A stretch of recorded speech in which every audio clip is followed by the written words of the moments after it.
Saudara-saudari yang dikasihi Tuhan, hari ini hari Selasa dalam Pekan Prapaskah yang keempat.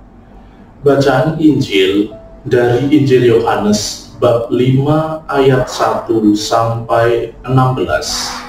Sesudah itu ada hari raya orang Yahudi dan Yesus berangkat ke Yerusalem. Di Yerusalem, dekat pintu gerbang domba, ada sebuah kolam yang dalam bahasa Ibrani disebut Bethesda. Ada lima serambinya, dan di serambi-serambi itu berbaring sejumlah besar orang sakit, orang-orang buta, orang-orang timpang, dan orang lumpuh. Mereka menantikan guncangan air kolam itu, sebab sewaktu-waktu turun malaikat ke kolam itu dan mengguncangkan air itu. Siapa saja yang pertama masuk ke dalamnya, sesudah guncangan air itu menjadi sembuh apapun penyakitnya. Di situ ada seorang yang sudah 38 tahun lamanya sakit.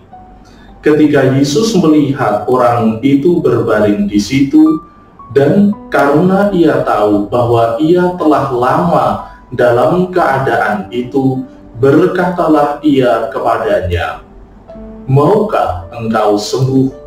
Jawab orang sakit itu kepadanya, "Tuan, aku tidak punya siapa-siapa untuk menurunkan aku ke dalam kolam itu ketika airnya mulai terguncang.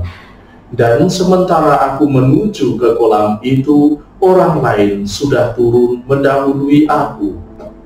Kata Yesus kepadanya, "Bangunlah, angkatlah tikarmu, dan berjalanlah."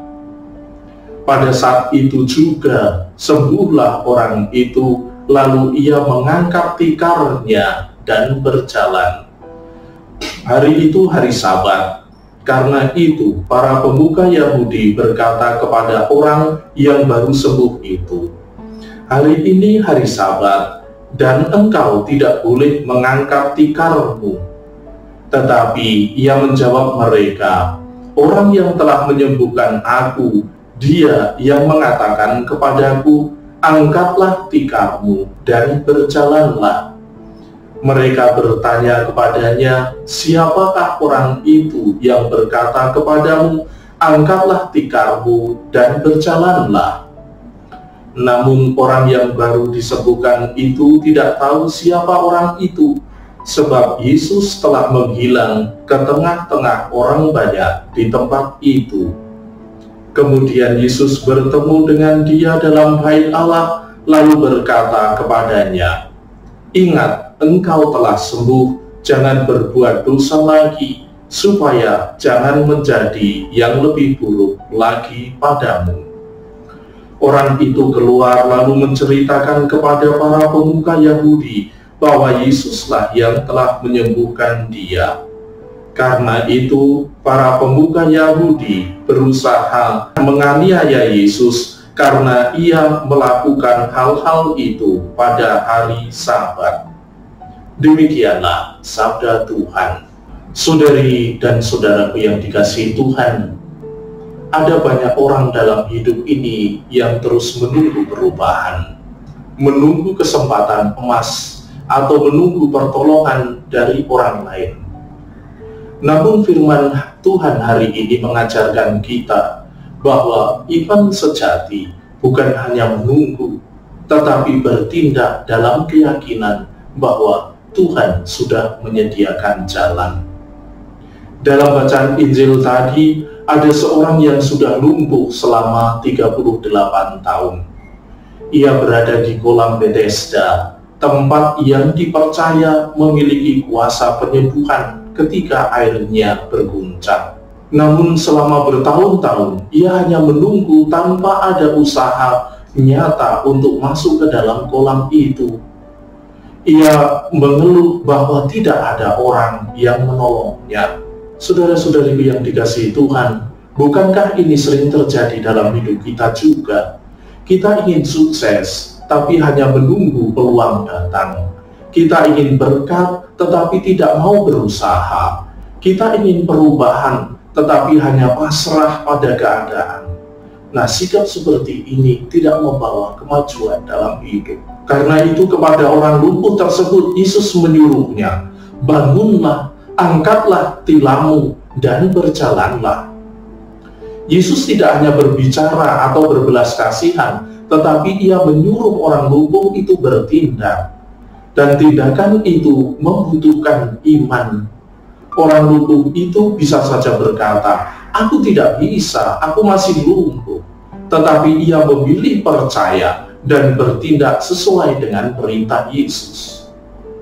Saudari dan saudariku yang dikasihi Tuhan, iman bukan hanya soal percaya dalam hati, tapi juga bertindak dalam kepercayaan itu. Jika kita hanya berdoa tanpa bertindak, kita tidak akan melihat mukjizat. Tuhan sering menunggu langkah iman kita sebelum Dia melakukan bagiannya. Banyak dari kita seperti orang lumpuh di kolam Bethesda. Kita menunggu air berguncang, menunggu kesempatan sempurna, menunggu waktu yang tepat, atau menunggu orang lain menolong kita. Tetapi Yesus mengajarkan bahwa kita tidak perlu menunggu kondisi ideal untuk bertindak.